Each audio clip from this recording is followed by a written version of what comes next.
안녕하세요. 저는 60대 여성입니다. 인생에 우여곡절이 참 많다지만 이런 일을 겪고 나니 더욱 인생 사는 게 힘이 드네요. 어디에다가 시원하게 하소연이라도 하면 이 답답한 마음이 조금은 풀릴까 싶어도 제 살을 파먹는 것 같아 마음껏 말도 못하고 살아왔습니다. 하지만 더 이상 이렇게 마음에 담아두기에는 마음의 상처가 너무 깊어지는 것 같습니다. 지금 사는 곳에는 제가 아는 지인이 아무도 없어요. 그 일이 있은 직후에 저는 사는 곳을 떠나 지방으로 홀로 내려와 살고 있거든요. 그러니 더욱더 마음의 골이 심하게 파이는 것 같아 이렇게 인터넷상이라도 제 사연을 말하고 싶어서 글을 올리게 되었습니다. 저에게는 정말 복잡한 가족사가 있습니다. 처음부터 만나지 말았어야 할 인연들을 이어붙여서 이렇게 된 것은 아닌지 지금에 와서야 그때의 선택들이 후회되네요. 사실 저는 원래 남편과 사별하고 재혼을 하여 딸이 2명 있습니다. 두 남편은 모두 세상을 떠났고 딸들마저 저와 떨어져 멀리 살고 있네요. 저의 작은 딸은 제 첫사랑이었던 사람에게서 생긴 아이예요. 아이의 아빠는 대학 선배였고 대학생 시절부터 졸업 후 사회에 나와서까지 결혼을 전제로 만났던 사이였어요. 아니, 어쩌면 저만 그렇게 생각했을 수도 있었습니다. 그는 저와 비교도 되지 않는 부유한 집안의 사람이었기 때문이죠. 그는 사업을 하는 집안에서 태어나 사업을 물려받을 수 있는 재력가 집안이었지만 저는 평범한 서민 집안이었으니까요. 그 당시 저희는 대학을 졸업하고 각자 사회에 나와 일을 하고 있었습니다. 남자친구는 아버지 회사에서 일하고 있었고 저는 일반 회사에서 일하고 있었죠. 그리고 저희 둘이 오래 만났으니 자연스럽게 결혼 이야기가 나오고 있었어요. 그런데 역시 그와 수준이 맞지 않는 저의 집안이 걸림돌이 되었습니다. 그의 집안에서는 저와의 결혼을 반대하고 나섰죠. 그의 어머니가 저를 찾아오셔서 몇 번이고 헤어지라고 말을 하셨어요. 이미 그에게 집안에서 정해진 약혼녀가 있다면서 말이죠. 처음에는 그는 저와 못 헤어진다고 맞서 싸웠지만 어느 순간 그도 저와의 결혼을 회의적으로 생각하더라고요. 제 입에서 결혼 이야기만 나오면 곤란하다는 듯이 얼굴이 딱딱하게 굳어갔어요. 그런 모습을 몇 번 마주하고 나니 저는 자연스럽게 그와 이별을 받아들였습니다. 당시에 저는 인연이 아닌 사람을 붙잡아 봐야 어쩌겠냐는 생각을 했던 것 같아요. 그를 사랑했어도 저를 반기지 않는 집안의 가족으로 가봤자 행복하지 않을 것이다 생각하니 오히려 마음이 편해졌거든요. 물론 그와 함께한 시간들이 쉽게 지워진 건 아니었죠. 우리는 5년이 가까운 시간을 공유했었으니까요. 조금씩 그를 잊어가겠거니 하는 와중에 제가 그의 아이를 가졌다는 것을 알게 되었습니다. 정말 그때는 하늘이 얄밉더라고요. 왜 이럴 때 아이를 주셨는지 말이죠. 처음에는 그에게 이 사실을 알려야 하나 고민을 많이 했었습니다. 그래도 제 배에 있는 아이의 아빠였으니까요. 하지만 그는 집안에서 정해준 약혼녀와 결혼 준비를 하고 있다는 걸 듣게 되었습니다. 이미 예식장까지 예약했다는 말에 도저히 그를 찾아갈 수 없었어요. 헤어진 지 얼마나 됐다고 그렇게 빨리 결혼을 준비하는 건지 이미 그에게는 저는 과거의 사람이 된 것 같았죠. 하지만 저희는 이미 헤어진 뒤였고 그와 제가 인연이 아니라고 생각하니 그에게 아이를 가졌다고 말을 쉽게 꺼내지 못하겠더라고요. 그렇게 저는 혼자서 산부인과에 내원을 하게 되었습니다. 병원에서는 아이가 잘 자라고 있다고 심장 소리를 들려주는데 다른 산모들은 남편의 손을 잡고 같이 듣는 모습이 저를 서럽게 했습니다. 어쩌다가 이렇게 되었나 하는 원망도 들었죠. 그렇게 진료를 받고 나오는데 저는 병원 복도에서 전 예비 신랑과 마주하게 되었습니다. 다른 여자의 손을 꽉 잡고 서 있는 모습에 순간 온몸이 얼어붙어 버렸죠. 전 예비 신랑은 저를 보고 얼굴이 새파랗게 질려 있었다가 앞에 서 있는 저를 보면서 먼저 입을 열었습니다. 정희야, 잘 지냈어? 여기는 무슨 일로 온 거야? 얼굴이 많이 상했네. 밥 꼬박꼬박 챙겨 먹어야지. 그러다가 몸 상해. 자기는 다른 여자 손을 잡고 산부인과에 왔으면서 이제 와서 가식을 떠는 모습에 제 손이 부들부들 떨렸습니다. 저는 전 예비 신랑을 노려보다 약혼녀의 볼록 튀어나온 배에 시선이 향했습니다. 좋기 6개월은 넘어 보이는 배였죠. 정말 기가 막혔어요. 제가 임신한 지 이제 3개월이 막 지났는데 약혼녀의 배가 저보다 더 많이 불렀다는 것은 저를 만났을 때도 이미 둘이 결혼을 전제로 만나고 있었다는 사실 아니겠어요? 그런 생각을 하고 있자니 머리로 피가 몰리면서 눈에서는 불이 번쩍이더군요. 그러고서 저를 챙기는 듯한 그의 말투가 저의 심사를 더욱 뒤틀리게 했어요. 저는 그를 향해 톡하며 쏘아붙였죠. 지금 누구를 걱정하는 거야? 병원에 왜 왔겠어? 진찰받으러 왔겠지. 그쪽도 보니 그런 것 같네. 이미 상관없는 사람들끼리 안부 묻지 말자. 옆에 있는 사람이나 잘 챙겨. 저는 그렇게 톡 쏘아붙이고 병원을 서둘러 빠져나오는데 그가 쫓아와서 저의 손을 붙잡았습니다. 무슨 진찰 받으러 온 거야? 혹시 설마 내 아이를 가진 건 아니지? 너 임신한 거 아니지? 말해줘. 저는 잘게 떨리는 그의 입술을 보며 입을 꽉 깨물었어요. 어쩜 저렇게 뻔뻔하게 자기 애를 가졌을까봐 걱정하는지. 제가 본인 애를 가졌다고 하면 그의 표정이 어떻게 달라지나 궁금하기까지 하더군요. 그동안 정말 이런 남자를 사랑했었나 싶었습니다. 제가 아는 그의 모습은 다 거짓처럼 느껴졌어요. 왜? 임신이라도 했으면 어쩌려고? 나한테 돌아오려고? 아니면 아이라도 지우라고 돈이라도 찔러주게? 그럼 아주 많이 줘야 할 거야. 내가 돈이 아주 많이 필요할 것 같거든. 앞으로 2명의 몫을 해야 하니까. 그러자 그의 낯빛이 샛노랗게 변했습니다. 분명 그가 원하는 말은 아니었겠죠. 저는 제 손을 잡고 있던 그의 손을 쳐냈습니다. 그런데 그의 입에서 나온 말이 저를 더욱 미치고 팔짝 뛰게 만들었습니다.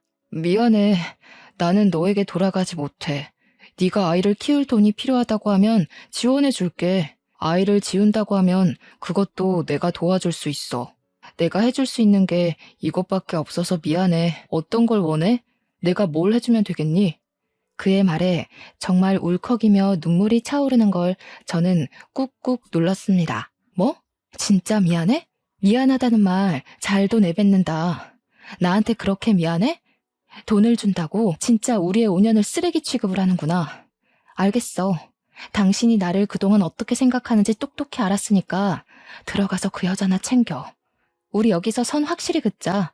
이 아이는 내가 알아서 할게. 낳아서 키우든지 말든지 알아서 한다고. 그러니까 우리는 이제 서로 상관없는 사람들인 거야. 혹시라도 서로 안부를 듣더라도 우연히 누가 하나가 죽었다 해도 그냥 모른 척하며 살자. 난 이제 너랑 할 말 없어. 저는 그 자리를 서둘러 떠났습니다. 그러자 눈물이 밀려오더라고요. 이미 정리된 감정이라고 생각했는데 그렇게 그의 입으로 그런 말을 들으니 다시 심장을 후벼 파는 게 너무 아파졌습니다. 집으로 돌아와서는 이제 뱃속의 아이를 어떻게 해야 하는지 걱정했습니다. 아이를 홀로 키울 자신이 안 섰거든요. 아버지 없는 아이라고 손가락질 받으며 클 아이도 미혼모로 살아갈 제 자신도 어느 것 하나 감당할 자신이 없었습니다. 그렇다고 아이를 쉽게 지우겠다는 선택도 할 수 없었죠. 아무에게도 말 못하는 날들이 길어질수록 세상에 고립당하는 기분이었어요. 깊은 바닷속으로 가라앉는 것 같았습니다. 그때 평소에 친하게 지내던 선배가 저를 찾아왔어요. 그 선배는 아이 아빠와도 친한 친구였죠. 정희야, 어떻게 된 거야? 경수가 다른 사람이랑 결혼한다고 청첩장을 보내서 바로 연락했더니 통화가 안 돼서 왔어. 너희 둘한테 무슨 일이라도 있었던 거야?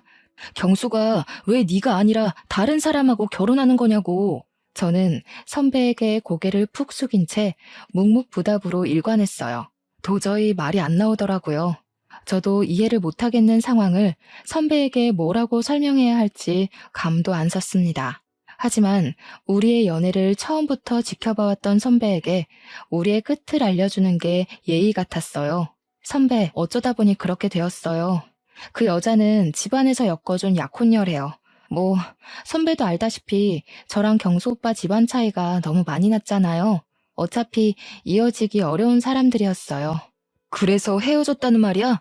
그래도 둘이 만난 시간이 있는데 이건 너무 갑작스럽다. 그래서 얼굴이 그렇게 상한 거야? 너는 경수가 다른 사람하고 결혼해도 괜찮아? 너 경수 많이 좋아했잖아. 인연이 아닌 사람을 붙잡아봐야 뭐 하겠어요. 저는 이미 마음 정리했어요. 차라리 헤어지니 마음도 편하고 좋네요. 내 사람도 아닌 사람, 이제 그만 보내줘야죠. 그때 선배가 제 손을 꽉 잡았습니다.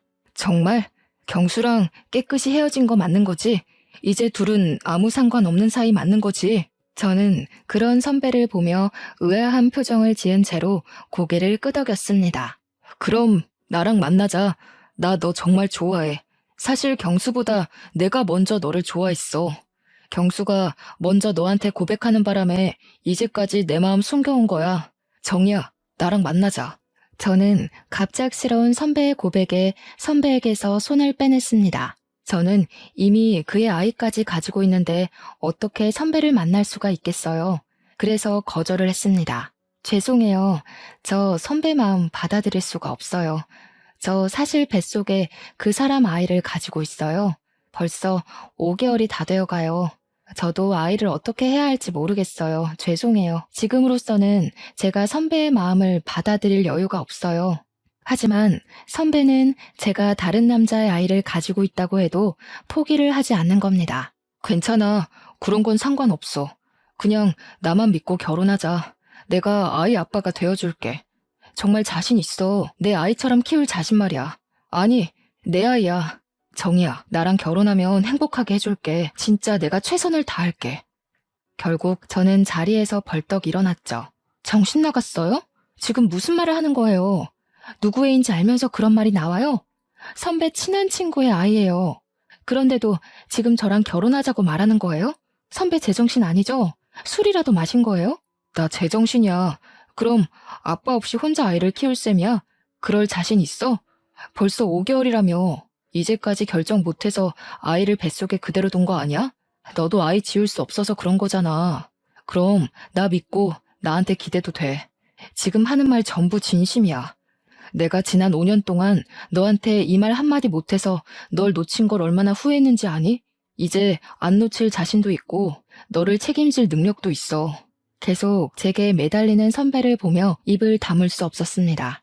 하지만 누구에게도 말 못한 채 혼자 끙끙 앓아야 했던 고통을 선배는 다 알아주는 것 같았어요. 그래도 어떻게 친구의 아이를 키우겠다는 정신나간 선배의 말을 들을 수가 있을까요? 저는 말도 안 된다며 뒤를 돌아 집으로 들어갔습니다. 그런데 선배는 정말 저랑 결혼이라도 할 생각인 것처럼, 아니, 제 뱃속의 아이가 자신의 아이라도 되는 것처럼 저를 챙겼습니다. 선배는 매일 저희 집으로 찾아와 끼니를 챙기고 몸 상태를 살폈습니다. 그동안 너무 외롭고 무서워서였을까요? 저는 그런 선배에게 기대고 싶어졌습니다. 선배가 내미는 손을 잡고 싶었어요. 아무것도 없는 칠흑같이 깊은 바닷속에 빛이 나타난 것처럼 그는 빛이 났습니다. 저는 제 앞에 밥상을 차려 가져온 선배를 물끄러미 쳐다봤어요. 정말 나 끝까지 책임질 수 있어요? 길 가다가 나 안 버릴 자신 있어요? 내가 손 잡으면 끝까지 같이 갈 용기는 있는 거예요? 마음속에서 비롯된 불안과 걱정이 깔린 질문을 듣더니 선배는 제 손에 숟가락을 쥐어주다가 저를 와라 껴안았습니다. 처음부터 그럴 생각 아니었으면 말도 안 꺼냈어. 걱정하지 마. 끝까지 가자. 길 잃지 않게 내가 손 꼭 잡고 갈 테니까 나만 믿고 따라와. 선배는 말 그대로 제 손을 꽉 붙잡고 본인 집으로 가서 제가 자신의 아이를 가졌으니 결혼을 하겠다고 말을 하더군요. 당당하게 그렇게 말하는 그의 모습에 저는 정말 뱃속의 아이가 그의 아이가 된 것 같았어요. 처음 선배의 부모님은 당황하시다가 완곡한 선배의 모습에 저를 받아들이셨어요. 정말 그의 말대로 그는 제 손을 꽉 쥐고 놓지 않았습니다. 그리고 저희는 결혼하고 부부가 되었죠. 남편은 제 딸아이를 정말 자신의 친딸처럼 예뻐했어요. 딸아이를 안아들고 어떻게 당신과 이렇게 쏙 닮았는지 모르겠다고 활짝 웃는데 그런 그를 사랑하지 않을 수가 있었을까요? 이미 남편의 머릿속에는 제 딸아이는 정말 그의 아이였던 거죠. 저도 그에게 최고의 아내가 되기로 다짐했습니다. 그를 사랑하고 의지하며 저의 등대로 여기면서 그의 뒤를 따라가기로 했죠. 그 뒤로는 모든 게 완벽하고 평화로웠어요. 그냥 이대로만 살아갔으면 좋겠다고 생각했습니다. 사실 그에게 정말 그를 닮은 아들 하나를 안겨주고 싶었는데 결혼 3년이 다 되도록 우리에게 둘째는 허락이 되지 않았어요. 그러다 그와 결혼한 지 3년이 되었을 때 저에게 끔찍한 일이 생기고 말았습니다. 그는 갑자기 지방으로 출장을 가게 되었다고 하는 겁니다. 원래 자신이 가야 할 출장이 아닌데 가기로 한 사람이 모친상을 당해서 자신이 가게 되었다고 했죠. 그런데 저는 남편을 그 출장에 너무 보내기 싫었어요. 가슴속 깊이 그를 보내면 안 된다는 불안감이 엄습해 왔거든요. 남편이 가방에 짐을 싸면 제가 다시 풀고 또 풀어헤치기를 반복했어요. 왠지 가방 안에 그의 짐들을 넣으면 안 될 것 같은 겁니다. 그 출장 꼭 가야 해? 안 가면 안 돼? 여보, 왠지 나 불안해. 일도 손에 잡히지 않고 그냥 급한 일 생겼다고 안 가면 안 돼? 남편은 그렇게 불안해하는 저를 보며 꽉 끌어안고 등을 토닥였습니다. 어이구, 우리 마누라가 나랑 헤어지기 싫어해서 어쩌지? 그런데 나 말고 갈 사람이 없어. 이미 나도 다른 사람 보내면 안 되냐고 했는데 정말 나 말고 갈 사람이 없더라고. 금방 다녀오는 거니까 보고 싶어도 조금만 참아. 응? 나도 당신이랑 헤어지기 싫다. 그런 남편을 보고도 저는 불길한 느낌이 들어 얼른 그를 꽉 끌어안았어요. 정말 보내기 싫은데 너무 마음이 찝찝하고 불안해. 정말 하루면 돌아오는 거지? 금방 다녀오는 거 맞지? 남편은 미소를 지으며 금방 온다고 걱정하지 말라고 말하면서 짐을 챙겨 밖을 나섰어요. 아마 저는 그날 그가 다시 내 곁으로 돌아오지 않을 것을 이미 알고 있었는지도 몰라요. 그를 그렇게 보내지 말았어야 했다는 것이 이렇게 큰 후회로 남았으니까요. 아무튼 다음날 남편이 출장지에서 출발하기 전에 저녁은 집에서 먹을 수 있겠다고 전화를 했습니다. 여보, 일이 일찍 끝났어. 이제 출발하려고. 저녁은 집에 가서 먹을 수 있겠는데 걱정하지 말고 기다리고 있어. 금방 갈 테니까. 알겠지? 우리 딸한테도 아빠가 금방 간다고 이야기해주고. 서두르지 말고 안전운전해서 와요. 또 급하게 오지 말고. 맛있는 거 해놓을게. 당신 좋아하는 갈치조림이나 할까 보다. 시장에 다녀와야겠어요. 그와 전화를 끊은 뒤 딸의 손을 잡고 시장에 가서 싱싱한 갈치를 사와 저녁을 준비했습니다. 갈치조림에 들어갈 양념을 다 하고 냄비를 가스레인지에 올려두려는데 집 전화가 요란하게 울리는 겁니다. 평소에 그 시간에는 전화가 올 곳이 없어서 의아해하며 저는 전화를 받았습니다. 여보세요? 김민재 씨 아내 되시나요? 지금 바로 병원으로 오셔야겠습니다. 10중 추돌 사고로 김민재 씨가 돌아가셨어요. 와서 본인 확인을 하셔야 할 것 같습니다. 저는 순간 손에서 수화기를 놓치고 말았습니다. 저는 경황도 없이 딸아이의 손을 잡고 허겁지겁 병원으로 달려갔죠. 병원에 도착하니 그곳은 이미 아비규환이었습니다. 여기저기 소리치는 소리와 울음소리가 뒤섞여 들렸어요. 저는 지나가는 병원 직원을 붙잡고 남편이 어디 있는지 물었습니다. 저는 직원을 따라 병원 지하에 있는 영안실로 갔습니다. 서늘한 영안실로 들어서니 그 앞에 차가운 침대에 흰 천이 덮여 있더군요. 영안실 직원이 저를 보고 눈앞에 흰 천을 걷어냈습니다. 흰 천 아래는 정말 제 남편이 누워 있었습니다. 정말 믿기지 않았어요. 아까 전만 해도 통화를 하며 걱정 말라고 했던 사람이었는데 두 눈을 꼭 감은 그에게 다가갔습니다. 저는 손을 들어 차가운 그의 얼굴을 쓰다듬고 어깨를 흔들었습니다. 여보, 나왔어. 왜 여기 있는 거야? 돌아온다고 약속했잖아. 그런데 왜 여기 있는 거야? 내 손 안 놓는다며. 당신만 따라서 오라며. 그런데 이렇게 여기 있으면 어떡해. 일어나. 눈 뜨라고. 처절하게 울부짖는 소리에도 그는 이미 차갑게 식어 눈을 뜨지 않았습니다. 저는 어이없게 남편을 떠나보내야 했어요. 한 줄기의 빛이었던 나의 전부가 그렇게 무너져 내리고 말았습니다. 다시 모든 빛이 사그라들었죠. 망망대해 속 갈 길을 잃은 저는 멍하니 남편의 영정을 바라보았습니다. 사진 속 그는 저렇게 활짝 웃는데 이제 다시는 그 모습을 볼 수 없다는 것이 너무 서러웠어요. 그래도 제 손을 꽉 잡는 어린 딸을 보며 저는 다시 살아야 했습니다. 저에게는 책임져야 할 생명이 있으니까요.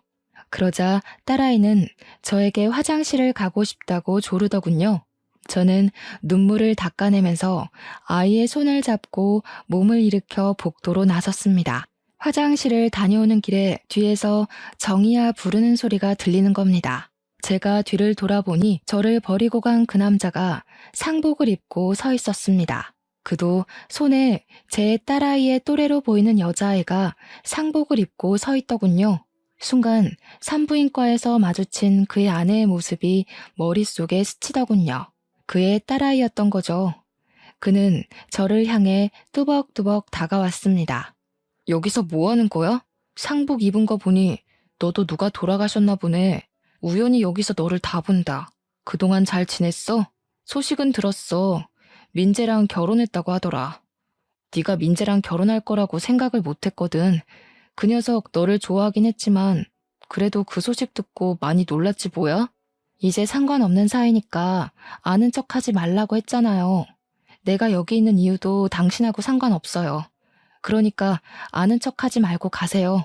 아내가 십중 추돌 사고로 세상을 떠났어. 너는 딸을 낳았구나. 3살이겠네. 너를 많이 닮아서 예쁘다. 그 사람의 손이 제 딸아이의 머리로 향하더군요. 저는 그를 밀치고 제 딸아이를 뒤로 감추었습니다. 뭐 하는 짓이야? 어디다 손을 올려? 저리 안 가? 그 더러운 손으로 내 딸한테 손대지 마. 다시는 내 앞에 나타나지 말고 우리 각자 살자. 당신 아내가 죽은 거 하나도 안 궁금해. 나는 딸아이의 손을 잡고 분향소로 서둘러 들어왔습니다. 무슨 염치로 내 딸 머리에 손을 올리는 것인지 분노가 끓어오르더군요. 남편의 장례를 치르고 저는 이제 딸아이와 살 궁리를 해야 했습니다. 그런데 몇 년을 주부로 살았다고 쉽게 일자리가 구해지지 않는 겁니다. 당장 할 수 있고 아이를 돌볼 수 있는 자리를 찾다 보니 마트 점원을 뽑는 공고를 통해 마트에서 파트타임으로 일을 하게 되었습니다. 그렇게 마트에서 일하고 집으로 돌아가는데 전 예비 신랑이 저를 찾아왔습니다. 제가 다시는 얼굴 마주보고 살지 말자고 그렇게 소리를 치며 악을 썼는데 말이죠. 저는 제 앞에 나타난 그를 보고 그냥 지나쳤습니다. 그러자 그가 제 팔을 딱 붙잡더니 갑자기 무릎을 꿇더라고요. 정희야, 그날 나도 민재가 아내와 같은 사고로 죽은 걸 알고 이건 나에게 다시 찾아온 운명이라 생각했어. 우리가 다시 시작할 이유는 충분한 것 같아. 내 말 좀 들어줘. 그의 어이없는 말에 기가 찼습니다. 저를 버리고 다른 여자에게 갔으면서 이제와 운명이니 뭐니 떠들어대는 게 웃기더라고요. 무슨 개 같은 소리를 늘어놓는 거야? 이제 와서 뭘 다시 시작해. 그게 가당키나 한 일이야?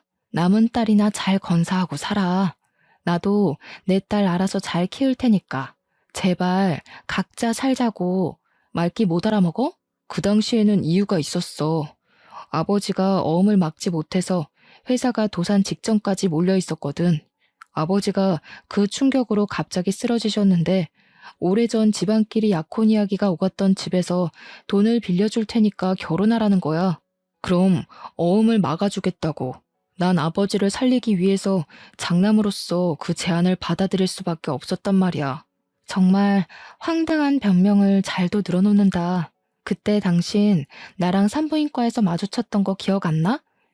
이미 그 여자 배가 산만했어. 나보다 더 부른 배를 보고 내가 얼마나 기가 막혔는지 알기나 해?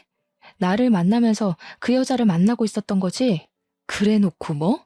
어음? 아버지가 쓰러져? 가짜는 변명 그만하고 돌아가. 그건 오해야, 정이야.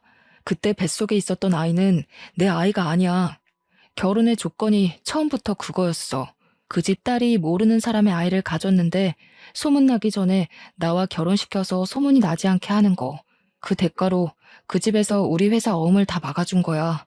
제발 나 용서해주면 안 될까? 우리 다시 시작하자. 저는 헛웃음을 터뜨렸죠. 제 앞에 무릎을 꿇은 그를 보며 이를 갈았습니다. 그는 집안을 위해 나를 버렸으니까요. 아, 그러셔? 그럼 잘 됐네. 어차피 겨우 그런 조건으로 나도 버리고 내 딸도 버린 거니까. 남의 인생 갈아먹으면서 지켜낸 건데 앞으로 쭉 그렇게 살아. 난 아직도 그 산부인과에서 당신이 한 이야기가 머릿속에 생생하게 남아서 말이지. 그리고 그때 난 분명히 당신에게 말했던 것 같은데 우리 둘 중 누구 하나가 죽었다는 이야기가 들려도 상관하지 말자고. 이제 찾아오지 마. 그 면상 다시는 보고 싶지 않으니까. 저는 그를 등지고 자리를 벗어났죠. 그 이유가 무엇이든 저는 그와는 상관없는 삶을 살고 싶었습니다. 나머지 삶을 죽은 남편의 아내로 홀로 딸아이를 키우며 살겠다고 다짐했으니까요. 핏줄이 당겼을까요?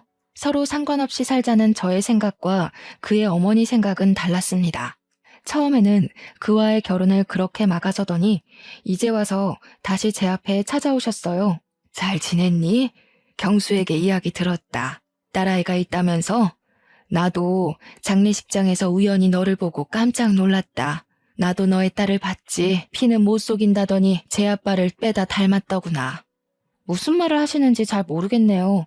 왜 찾아오셨어요? 근무 시간이라서 시간을 오래 못 비워서 빨리 할 이야기만 하시고 돌아가세요. 저와는 이제 상관없는 분이시잖아요. 네 딸, 경수 딸이지? 그냥 봐도 누구 딸인지 알겠는걸. 너희 시댁에서는 아직도 모른다니? 그동안 감쪽같이 속여왔구나. 이제 우리 핏줄인지 알았으니 내가 챙겨야겠어. 경수 아내도 죽었는데 이제 더 이상 거리낄 것도 없고 말이야. 저는 전 예비 시모가 하는 말에 놀라서 자리에서 벌떡 일어났습니다. 지금 무슨 말을 하시는 거예요? 누구를 챙겨요? 누구 핏줄이요? 그렇게 냉정하게 밀어낼 때는 언제고 이제 와서 왜 그러세요? 며느리가 죽기를 기다리셨나 봐요?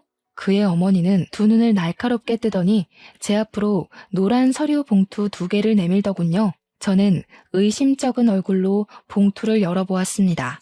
하나는 어떻게 딸아이의 유전자를 구했는지, 그 사람과 딸아이의 유전자 검사지와 다른 하나는 친자 소송 봉투였어요. 제가 그것을 들고 그대로 굳어있자 그의 어머니가 입을 여셨죠. 이미 내 딸과 경수의 친자 확인은 끝냈고 우리는 소송 준비도 끝냈다. 딸아이를 우리에게 뺏기기 싫으면 경수랑 결혼해라. 어차피 아이의 친아빠 아니니? 아이 생각해서 결혼해. 소송한다고 해도 네 형편에 우리를 이길 변호사도 제대로 못 구하잖니? 이대로 아이만 뺏길 거니? 이미 그의 어머니는 저를 협박하려고 작정하고 오신 거였습니다. 정말 대단하시네요. 역시 부잣집 사모님은 다르긴 다른가 봐요. 이렇게 철저하게 준비까지 해서 오셨어요. 이미 저한테 선택권은 없다는 거네요. 그전에는 내가 미안하게 됐다. 그때는 상황이 좋지 못했다. 이제라도 다 제자리로 돌아오는 거니 너도 좋게 생각해라. 경수가 너 아니면 안 된다고 하고 나도 내 손녀 보면서 살고 싶다. 정말 그 작자나 어머니나 뻔뻔한 건 유전이네요. 지우라고 돈 준다고 할 때는 언제고 제가 이제 와서 댁 아들이랑 살고 싶겠어요? 빼앗기기 싫으면 결혼을 하라고요? 참나, 어떻게 다 제자리로 돌아가는 거라고 말을 하실 수 있어요? 제 머리로는 이해가 되지 않네요.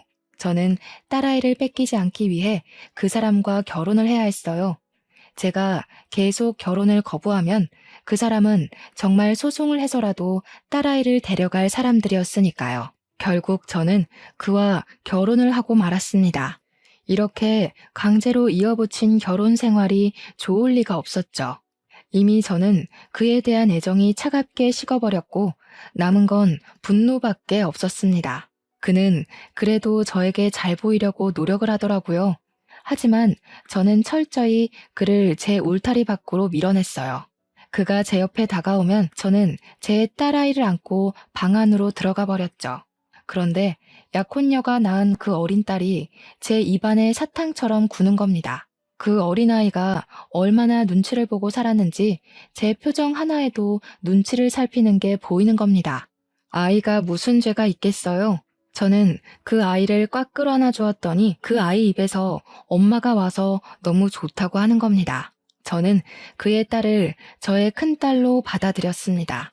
아이는 죄가 없으니까 말이죠. 나중에 그에게 넌지시 들은 말로는 큰딸의 친엄마는 아이에게 애정이 하나도 없었다고 합니다. 아이는 거의 그가 돌보고 친엄마는 다른 남자랑 놀기 바빴다고 하네요. 그날의 사고도 다른 남자와 여행을 다녀오다가 사고가 나서 세상을 떠났다고 하더군요. 가여운 이야기를 들어서인지 제 입에 사탕처럼 굴어서인지 저는 제 딸보다 큰 딸을 더 끼고 살았던 것 같아요. 제 남편이 된 그 사람도 두 아이에게 차별 없이 잘하려고 노력을 하더라고요. 그런 모습을 보는데 그의 인생도 참 기구하다고 생각이 들었습니다. 그렇게 생각을 하니 마음속에 분노가 사그라들었습니다. 분노가 사라지니 저도 그를 점점 남편으로 받아들였습니다. 다시 한번 그를 사랑하려고 노력하고 그의 여자가 되기로 했던 것 같아요. 그를 다시 사랑하려고 노력하니 그가 예전의 그로 보이더군요. 제가 열렬히 사랑했던 첫사랑의 감정으로요. 어쩌면 그는 변한 게 아니라 상황이 그렇게 흘러갔었던 건 아닌지 생각이 들었습니다. 그도 그때는 가족을 지키는 최선의 선택을 했어야 하니까요. 길게 돌아왔지만 다 제자리를 찾았다며 환하게 웃는 그의 모습에 저는 아무 말도 못했습니다. 그 순간에도 저는 마음 한구석을 지금의 남편에게 내어주었습니다. 이렇게 행복을 찾아가도 되는 건지 하늘로 떠난 전 남편에게 미안해졌습니다. 그렇게 제 마음속에는 두 남자가 공존한 채로 세월은 흘러갔습니다. 두 딸은 다행히 무럭무럭 잘 자라고 공부도 꽤 잘해서 우리의 자랑거리였어요. 그렇게 둘 다 대학에 가고 성장하자 제 역할을 어느 정도 한 것 같아서 안심되었습니다. 부모 역할을 참 잘해낸 것 같았죠. 그런데 아이들이 느끼기에는 부모의 역할이 부족했던 걸까요? 큰아이에게 문제가 조금씩 생기고 있다는 걸 저희는 알아차리지 못했습니다. 큰딸은 미술을 전공했기에 대학에 들어가자 유학을 보내려고 했는데 큰딸이 유학을 가기 싫다고 우는 겁니다. 왜 안 가겠다고 하는 거야? 국내에서 그림을 배우는 것보다 유럽에 가서 공부하는 게 네 커리어가 쌓이는데 더 도움이 된다니까? 지금 다녀와야 해. 너무 늦으면 시간이 아깝잖아. 엄마랑 같이 가면 안 돼? 혼자는 무섭단 말이야. 엄마, 나랑 같이 가자. 응? 같이 가면 안 돼? 혼자는 싫어. 엄마랑 안 가면 나도 안 갈 거야. 엄마는 여기에 있어야지. 동생도 아직 여기에 있고 아빠도 챙겨줘야 하잖아. 먼저 가 있어. 엄마가 자주 가서 너 챙겨줄게. 평생 있는 것도 아니고 몇 년만 있는 거잖아. 그러자 큰딸은 얼굴색이 갑자기 새빨개지더니 입을 꽉 닫아버렸습니다. 그 뒤로 말도 거의 안 하고 지내는 겁니다. 저는 딸아이가 걱정되어 무슨 일이냐 물어봐도 아이는 제가 자신을 사랑하지 않아서 그런다고 말을 하는 겁니다. 큰 딸아이에게 내가 너를 얼마나 사랑하는데 그런 이야기를 하느냐고 해도 아이는 더욱 말을 하지 않았어요. 그러는 사이에도 큰 딸아이의 출국 일자는 점점 다가오고 있었습니다. 그렇게 출국일이 한 달도 남지 않았을 때 저의 세상은 다시 한번 부서져 버리는 일이 일어나게 되었어요. 그날을 어떻게 설명을 해야 하는지 지금 다시 생각해도 끔찍한 그 사건을 다시 떠올리려니 손과 심장이 떨려옵니다. 그날은 휴일이었어요. 가족들이 한자리에 밥을 먹고 있어도 큰 딸아이는 말없이 밥만 먹고 가장 먼저 자리에서 일어나더군요. 저는 큰 딸아이에게 간식을 가져다 주고 다시 마음 풀라고 말을 하는데도 이불을 뒤집어 쓰고 일어나지 않았습니다. 답답한 마음에 속이 타들어갔습니다. 작은 딸아이는 공부할 때 단 것을 찾는 습관이 있었는데 그날도 초콜릿이 있냐고 물어보는 겁니다. 저는 단 것을 좋아하는 남편과 딸아이를 위해서 초콜릿을 가득 사다 놓고 내서 초콜릿 상자를 꺼내 작은 딸에게 가져다 주었습니다. 그런데 잠시 후 작은 딸이 초콜릿 상자를 저에게 다시 가져다 주는 겁니다. 초콜릿에 알코올이 들어가서 공부하면서 먹기 그렇다고 하더군요. 그러면서 다른 초콜릿을 가지고 방으로 들어갔는데 저는 포장이 뜯긴 채 하나도 손대지 않은 초콜릿 상자를 보았습니다. 정말 작은 딸 말대로 알코올이 포함되어 있는 겁니다. 저는 어쩔 수 없이 뜯긴 초콜릿을 남편에게 건네주었죠. 이거 당신이 먹어야겠는데? 알코올 들어있어서 공부하며 먹기 그렇다고 하네. 당신이라도 먹어야겠어. 이미 뜯겨 있어서 다시 넣어놓기도 그래. 남편은 알겠다고 하면서 초콜릿 상자를 테이블에 올려두고 한 개를 꺼내 먹더라고요.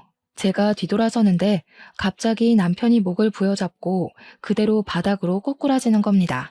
저는 놀라서 남편을 붙잡았는데 그의 입에서는 하얀 거품이 흘러나왔습니다. 그리고 그대로 정신을 잃고 쓰러졌어요. 아무리 남편을 흔들어 봐도 일어나지 않는 겁니다. 이미 그의 동공에는 초점이 없었어요. 저는 급하게 119에 전화를 했습니다. 신고를 받고 도착한 119 구조대원이 거실로 들어와서 남편을 살펴보더니 갑자기 112로 신고를 하더군요. 그런데 통화하는 내용이 섬뜩했습니다. 네, 거기 경찰서죠. 여기 지금 환자가 쓰러졌는데 아무래도 독극물을 섭취한 것 같습니다. 이미 환자는 사망 상태인데 아무래도 스스로 먹은 것 같지는 않아요. 빨리 오셔야 할 것 같습니다. 스스로 먹지 않았다는 말은 살인사건이라는 말이 아니겠어요? 저는 떨리는 손을 부여잡고 딸들도 놀라서 거실에 서 있는데 경찰들이 와서 남편을 살펴보더니 저를 범인으로 지목하고 구속했습니다. 저는 어이없는 상황이 아니라고 항변을 했지만 정황상 제가 범인이라고 하더군요. 제가 남편에게 초콜릿 상자를 건넸으니까요. 그렇게 저는 구속되어 경찰서로 가게 되었습니다. 경찰은 남편이 초콜릿 속에 들어있는 청산가리를 먹었다고 했습니다. 그리고 그 상자에 저와 남편의 지문, 그리고 작은 딸의 지문이 찍혀 있는데 정황상 독을 넣을 수 있는 사람이 저라는 겁니다. 거기다 저와 남편은 과거 사건으로 앙심을 품고 있지 않았냐고 하더군요. 해묵은 서로의 감정이 이렇게 저를 올가맬 줄은 생각도 하지 못했습니다. 하지만 저는 아무 말도 하지 못했어요. 제가 아니라고 하면 두 딸 중에 하나가 남편을 죽인 거니까요. 작은 딸은 아무 말 하지 않는 저를 보며 경악을 하더군요. 엄마, 정말 엄마가 아빠를 죽인 거야? 왜? 그거 처음에 나 먹이려고 한 거잖아. 그럼 나도 죽이려고 한 거야? 엄마가 어떻게 나한테 이럴 수가 있는 거야? 도대체 왜 이런 일을 벌인 건데? 저는 딸에게 아무 말도 못했습니다. 제가 둘 중에 누가 범인인지 특정하지 못하는 사이에 큰딸은 작은 딸을 범인으로 지목을 하는 겁니다. 야, 웃기지 마. 네가 아빠 죽인 거잖아. 엄마가 평소에도 너 공부할 때 초콜릿 챙겨줬는데 왜 엄마가 범인이라고 하는 거야? 엄마가 바보야? 네가 아빠 죽인 거지? 네가 초콜릿 안 먹고 다시 엄마한테 줘서 이렇게 된 거고 평소에도 너 아빠한테 불만 많았잖아. 엄마는 단 거 안 먹으니까 뜯어진 초콜릿을 당연히 아빠한테 가져다 줄 거 알고 있었던 거지? 순간 머리가 아득해지더군요. 작은 딸은 소리를 꽥 지르며 자신은 아니라고 울었습니다. 그 소란 틈에 경찰들은 작은 딸 방에서 청산가리 가루와 초콜릿에 넣은 주사기를 발견했다면서 내미는 겁니다. 저는 믿을 수가 없었어요. 작은 딸이 친아빠를 죽인 것이니까요. 저는 작은 딸을 붙잡고 물어보았습니다. 정말 네가 아빠를 죽인 거야? 아니지, 아니라고 말해. 어서, 너는 잘못 없다고. 작은 딸은 정말 자신이 하지 않았다고 눈물을 흘렸습니다. 나 정말 아니야. 내가 왜 아빠를 죽여? 평소에 새아빠를 좋아하면 친아빠한테 미안해서 그런 거였어. 새아빠가 나한테 잘해줄 때마다 거부감이 들었지만 죽일 정도로 새아빠를 미워하거나 싫어하지 않았어. 저는 당시에 작은 딸에게 친아빠가 누구인지 말해주지 않았습니다. 그때는 바보같이 저는 전 남편이 딸아이를 친딸처럼 사랑했으니 그의 딸로 남겨두는 게 그와의 마지막 의리라고 생각했어요. 전 남편이 죽었을 당시에 딸은 3살밖에 되지 않았으니 그를 기억하고 있을 거라고 생각하지 못했죠. 그런데 딸아이는 전 남편을 아주 생생하게 기억하고 가슴에 남겨두고 있었더라고요. 저는 작은 딸아이를 안고 눈물을 흘렸습니다. 그리고 새아빠가 네 진짜 친아빠라고, 네가 알던 그 친아빠는 진짜 친아빠가 아니라고 말했어요. 그리고 미리 말해주지 못해서 미안하다고 했습니다. 드디어 작은 딸에게 진실을 다 고백한 거죠. 그런데 갑자기 경찰들이 제 옆에 앉아있는 큰딸아이의 손에 수갑을 채워 넣으며 살인 용의자로 구속하겠다고 하는 겁니다. 작은 따님 방에서 찾은 범행에 사용했던 주사기 안쪽에서 큰 따님의 지문이 발견되었습니다.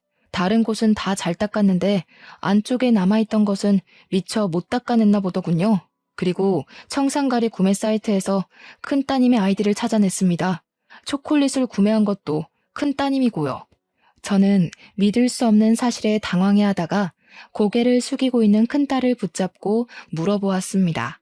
왜 그런 무서운 짓을 한 거야? 왜 아빠를, 그리고 동생을 죽이려고 한 거야? 도대체 왜? 큰딸은 고개를 들어 저를 쳐다보더군요. 그리고 눈물을 흘렸습니다. 저는 엄마 아빠의 완전한 딸이 되고 싶었어요. 동생처럼요. 동생은 두 분의 친딸이잖아요. 저도 두 분의 친딸이 되고 싶었어요. 그래서 동생을 죽이려고 했죠. 동생만 사라지면 제가 두 분의 유일한 딸이 되는 거잖아요. 그런데 그 초콜릿을 아빠가 먹을 줄은 몰랐어요. 청산가리를 넣기 편해서 안에 알코올이 들어있는 초콜릿을 주문한 건데 공부할 때는 알코올이 든 건 안 먹을지 몰랐거든요. 그런데 그건 어떻게 알았니? 그이가 친아빠라는 것은 너희 동생에게도 말 안 한 사실인데 너는 어떻게 한 거야? 어떻게 몰라요. 틀에 찍어놓은 것처럼 웃는 게 닮았는데 모를 수가 없었죠. 할머니도 저보다 엄마가 데려온 동생을 그렇게 예뻐하는데 자연스럽게 알게 되었어요. 저는 두 분과 피 한 방울 안 섞였다는 걸 할머니가 이야기하는 걸 우연히 들었고 동생은 두 분의 친딸인 걸 알았는데 그게 너무 부럽더라고요. 나도 두 분의 친딸이 되고 싶었어요. 그럼 나도 그렇게 사랑해주려나 하고 말이죠. 큰 딸아이는 경찰에 작은 딸이 학업 스트레스로 초콜릿에 청산가리를 타서 자살한 것으로 위장하려고 했다고 자수를 했습니다. 저는 어릴 때부터 큰딸에게 사랑을 충분히 주었다고 생각했는데 그 아이에게는 한없이 부족했나 봐요. 큰딸은 저에게 내 자식으로 태어나지 못해 미안하다고 울었습니다. 사람을 해치는 용서받지 못할 죄를 지었지만 큰딸의 잘못이 아닌 그 모든 게 제 잘못인 것 같아 심장이 찢겨 나가는 것 같았습니다. 큰딸은 결국 존속 살해 혐의와 작은딸의 살인미수로 징역 7년을 선고받았습니다. 그리고 작은딸도 그이가 자신의 친아빠인 걸 알고 충격을 받았는지 저를 원망하더군요. 미리 왜 말을 해주지 않았냐고요. 그동안 아빠를 미워했다면서 전 남편의 장례식장에서 제가 한 말을 기억한다고 했어요. 새아빠에게 화내며 더럽다고 말한 게 혹시 자기 아빠의 죽음과 관련 있는 건 아닌지 의심하고 미워했다고 하네요. 왜 자신을 이렇게 나쁜 딸로 만드냐면서 원망을 쏟아내고는 저를 남겨두고 외국으로 떠나버렸어요. 드문드문 저에게 잘 지낸다고 연락은 오지만 언제 돌아오겠다는 말은 하지 않더군요. 언젠가 마음이 진정되면 저에게 돌아오겠죠. 저는 그렇게 남편과 자식 둘을 한꺼번에 잃어버리게 되었어요. 서로에 대한 믿음과 신뢰를 잃어버리고 뿔뿔이 흩어지게 되어버렸네요. 지금은 가끔 큰딸의 교도소를 찾아가 딸을 보고는 합니다. 큰아이가 큰 잘못을 저지르긴 했지만 어쩌면 그 아이에게 미리 모든 것을 말하고 마음을 다독였다면 그 아이가 그렇게까지 마음속에 상처를 담아두진 않았을 것 같아요. 다시는 이 가족이 전처럼 완전할 수는 없겠지만 어쩌면 처음부터 만나지 말아야 할 사람들이 만나면서 어긋나 버린 것은 아닌지 생각합니다. 끊어진 인연은 이어붙이지 않았다면 모두 잘 지냈을까 하고 말이죠. 글을 쓰면서도 다시 마음이 아프네요. 여러분도 혹시라도 끊어낼 인연이 있다면 다시 한번 생각하고 또 생각해 보시고 어떤 것이 좋을지 잘 생각하고 이으셨으면 좋겠습니다. 긴 글 읽어주셔서 감사합니다.